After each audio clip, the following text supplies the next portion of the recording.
When Sergey and Valentina met for the first time, neither of them had much to their names.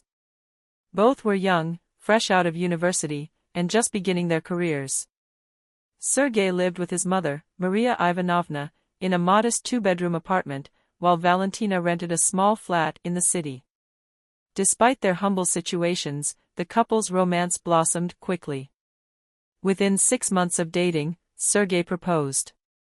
"Let's get married," he said enthusiastically, "and you can move in with me." The proposal came with a catch: they wouldn't be living on their own, but in the apartment he shared with his mother. Financially, Sergey wasn't yet in a position to buy a home, though he often hinted that he was saving diligently for their future. Valentina agreed to the marriage, but the idea of living with Maria Ivanovna unsettled her. She cherished her independence and knew all too well the potential pitfalls of cohabiting with a mother-in-law. "Why don't we stay in my rental flat instead?" she suggested. "It's in a great location, newly renovated, and the rent's reasonable. Plus, I know the landlord, she's a family friend." Sergey hesitated but eventually agreed. After all, he wanted Valentina to be happy. They tied the knot in a small, intimate ceremony, and soon after, the two began their life together in Valentina's rented apartment. At first, married life was idyllic. Sergey and Valentina were deeply in love and hardly argued. When disagreements did arise, they quickly found ways to compromise. Their days were filled with shared dreams and laughter, and weekends were reserved for spending quality time together, watching old comedies, taking walks around the city, or trying out new recipes in their cozy kitchen. Visits to Maria Ivanovna's apartment became rare. Both Sergey and Valentina worked demanding jobs, and when the weekend came, they preferred to relax in their own space. Maria didn't seem to mind the infrequent visits. She wasn't the type to demand constant attention, and she appeared to respect their desire to build their own life together. For a while, Valentina even thought she was one of the lucky few who had a kind and understanding mother-in-law. She occasionally wondered if Maria might be too good to be true, but Sergey reassured her. "My mom just wants the best for us," he said, brushing off her concerns. Their bliss continued until Maria's birthday dinner, a family gathering that changed everything.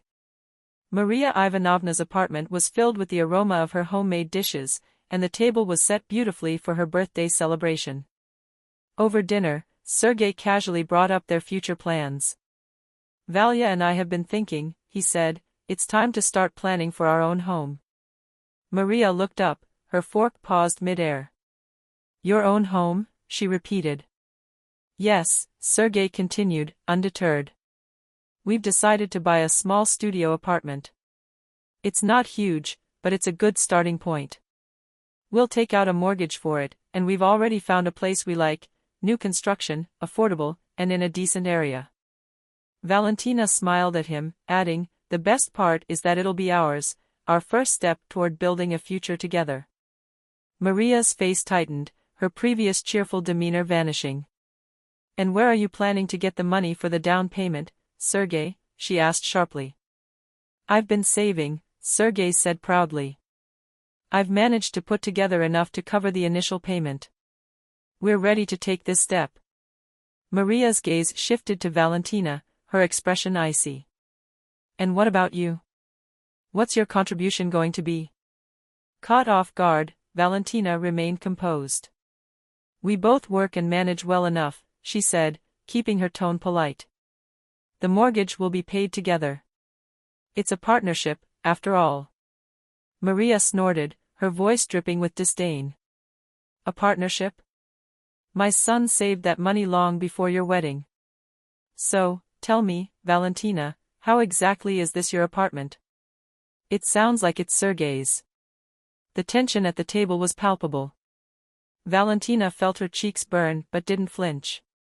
"That's not fair," she said, locking eyes with Maria. "We're a family now. By law and principle, the apartment will belong to both of us." Maria Ivanovna rolled her eyes dramatically. "Oh, so now we're talking about the law. How convenient. You're quite the strategist, aren't you? Marry my son and claim half of everything he's worked for." Valentina glanced at Sergei, expecting him to step in and defend her. But instead, he stared silently at his plate, poking at a piece of chicken as though it were the most fascinating thing in the world. Frustrated but unwilling to cause a scene, Valentina replied calmly, "If you think that's how I see this marriage, you're mistaken. Sergei and I are trying to build something together. Isn't that what you want for your son?" Maria wasn't ready to back down. "What I want," she said, her voice rising, "is for my son to be protected. If you're so confident about this partnership of yours, why not just stay in your rental? Why drag my son into debt?" Valentina forced a tight smile. "We've made our decision, Maria Ivanovna. I appreciate your concern, but this is between Sergei and me." Maria glared at her but said no more. The rest of the evening passed in awkward silence, and when Sergei and Valentina finally left, Valentina couldn't shake the feeling that this battle was far from over. After that dinner, the dynamic in their marriage shifted.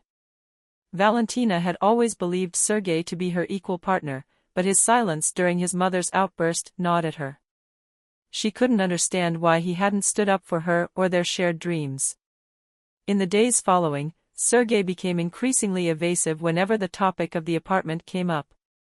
"I think we should hold off for now," he mumbled one evening. "Maybe save a bit more and look for something bigger later." Valentina's stomach sank.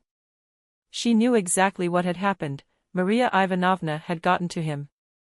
There was no need to ask for confirmation, his hesitation was evidence enough.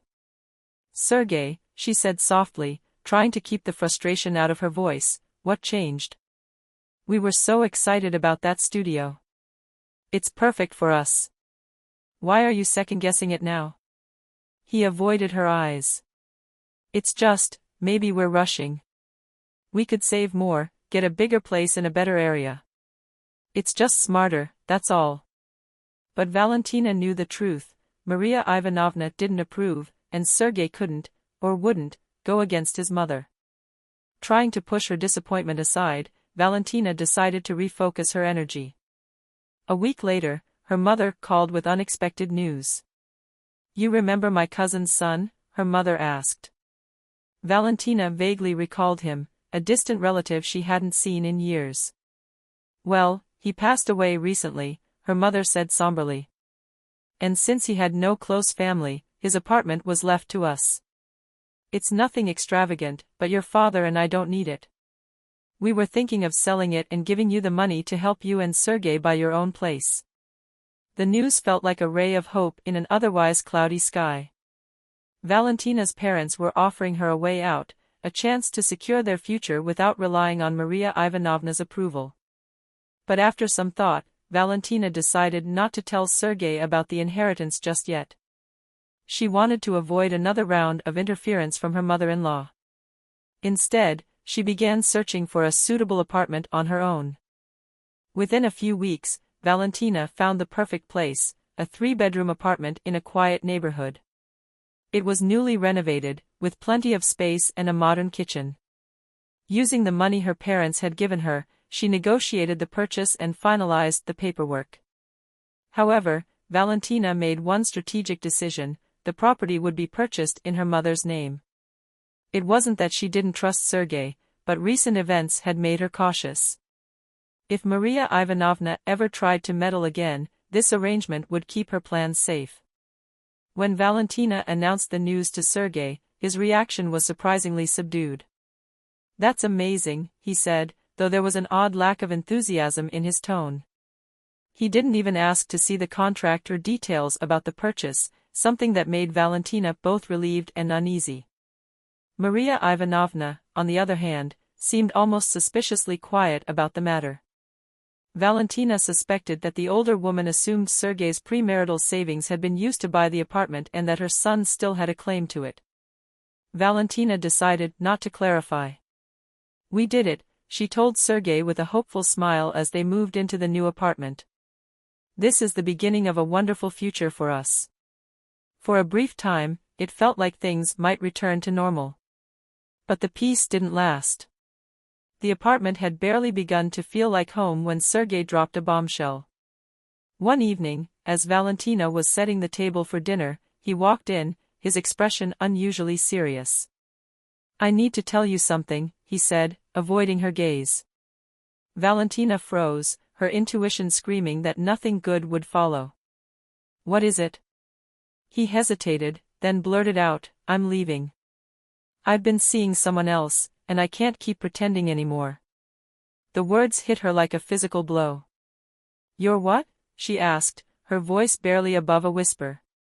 It's Nadia," Sergei admitted, his face flushed. "We've reconnected, and I realized I never stopped loving her. She's pregnant, Valya. I'm going to be a father." Nadia. The name sent a jolt through her. She recalled Maria Ivanovna's casual mention of her friend's daughter during that heated birthday dinner. It all made sense now. For a moment, Valentina didn't know whether to laugh or cry. Keeping her composure, she asked coldly, "And what do you expect me to do about this? Congratulate you?" Sergei shuffled uncomfortably. I thought you'd understand. Maybe we can come to an arrangement. I'll leave, but I think it's fair that I get something out of the apartment. After all, I've contributed to this marriage, and..." Valentina couldn't believe her ears. "You want compensation?" she repeated, her voice laced with disbelief. "For an apartment you didn't pay a single kopeck toward?" "Sergei, this apartment isn't even in my name, it's in my mother's. You have no claim to it." "None." His jaw dropped. "What? That's impossible. We're married, it's marital property." "No, Sergei," Valentina said, her tone firm. "It's not. And you can take this issue to court if you'd like, but I promise you, you won't win. Now pack your things and leave." The next day, the doorbell rang. Standing on the threshold were Maria Ivanovna and Nadia, the latter clutching a small suitcase. "Let's cut to the chase," Maria Ivanovna said, her tone sharp. "Pack your bags, Valentina, and take the money Sergei is offering. It's the least you can do. Nadia and my son deserve a fresh start here without you standing in the way." Valentina leaned against the doorframe, a wry smile on her face. "I don't know what's funnier, Maria Ivanovna, the fact that you think Sergei has a claim to this apartment or the idea that I'd ever just walk away. Your son and his new family can go live wherever they like, but it won't be here." Maria's confident expression faltered. "The apartment was bought during your marriage. It's joint property." "Was it?" Valentina replied coolly. "Maybe you should have asked Sergei to read the documents before coming here. My mother is the legal owner, not me. Sergei has no rights to it, and neither do you." Maria turned pale, the realization hitting her like a tidal wave. "You think you're so clever," she muttered, but Valentina simply shut the door in her face. Maria Ivanovna wasn't one to back down easily. She pushed Sergei to file a lawsuit, spending an exorbitant amount on legal fees. When the case went to court, Valentina stayed calm, confident in her decision to place the apartment in her mother's name. As expected, the court dismissed Sergei's claims. For Valentina, the ordeal was painful but enlightening. The betrayal from Sergei and the hostility from his family were lessons she wouldn't soon forget. In the end, she emerged stronger and wiser. The apartment became a sanctuary, a symbol of her independence and resilience. As for Sergei and Nadia, Valentina didn't bother keeping track of their lives. They had faded into her past, and that's exactly where they belonged. Sometimes, late at night, Valentina would reflect on everything that had happened. Though the memories still stung, she was grateful for one thing: she had learned to protect herself and her future. And she vowed that no one, not a husband, a mother-in-law, or anyone else, would ever take that away from her again.